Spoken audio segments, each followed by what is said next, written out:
Alright, just got finished doing your cutoff lever, Chris, on your gun.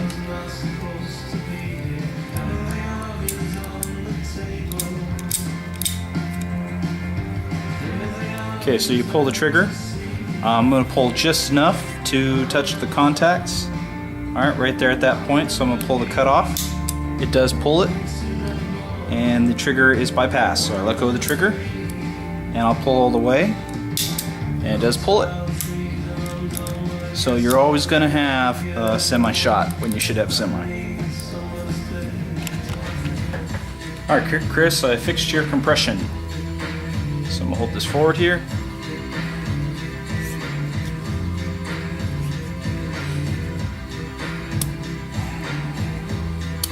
It doesn't seal immediately because of the piston head.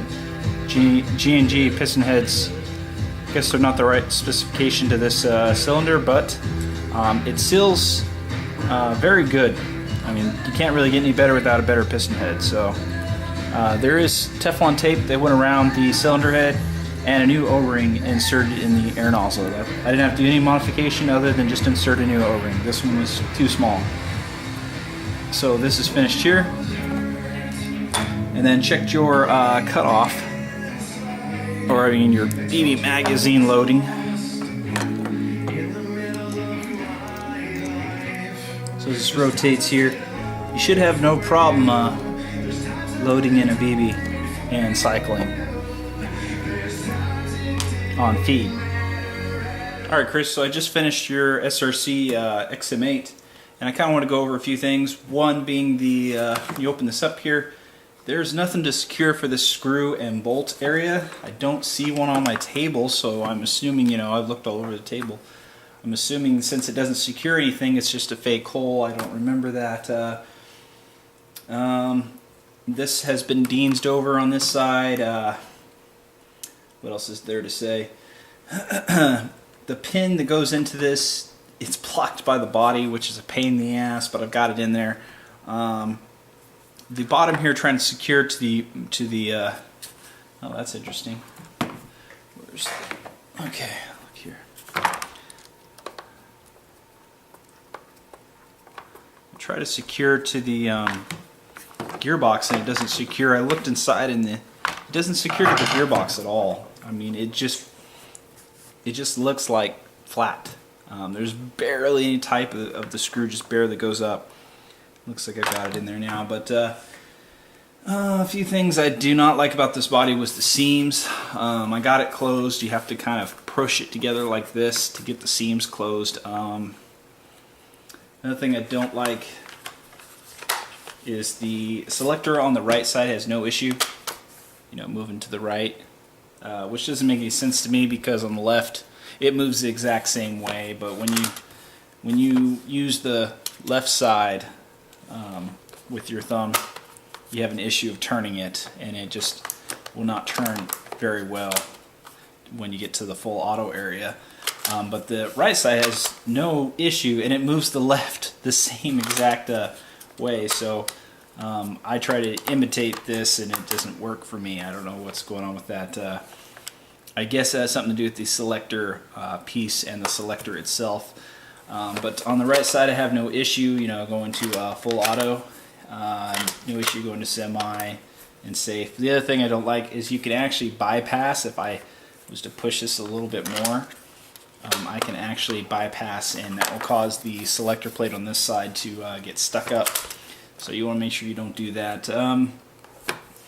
What else is there to say about this? This doesn't, it's a pain in the ass because it doesn't go all the way forward.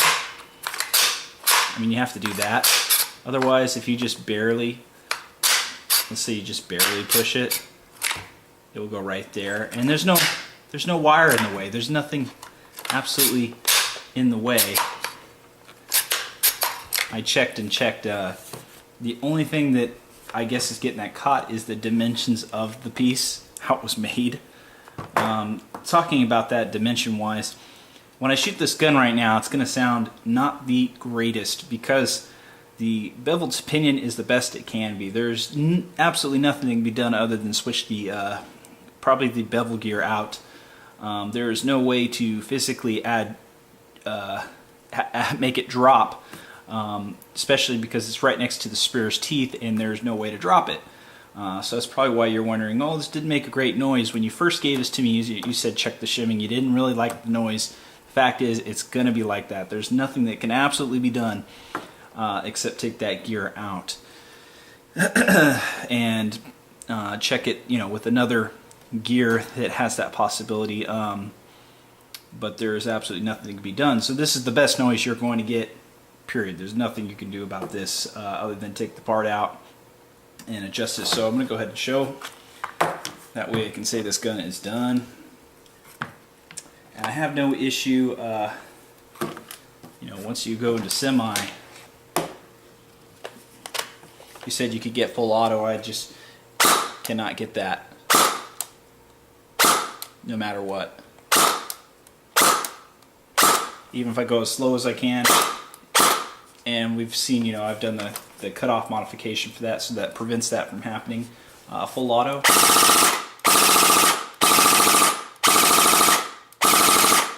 The battery is actually getting low on juice right now. Another thing that makes the noise more noticeable is the rate of fire is extremely slow, in my opinion. It's very, very slow. So any motor height adjustment that is low, like this is, that space in between the bevel and the pinion, it's just going to add noise, and it's just going so slow you're going to hear that pitch sound. There's nothing you can do about that. You can take it apart, take it to someone else, they're going to tell you exactly the same thing. They're going to spend hours looking at that and just realize that it's just not physically possible. So if you want to take my word on it, I suggest it, but if you want to try something else, then you can try that. Other than that, I really don't care for this body. I think they should remake this. It was a real pain in the ass to put back together, but I've kind of figured it out now to make it much easier. Other than that, I guess done with. Fixed the barrel, fixed all that. Yep, everything's good. Take it out to shoot.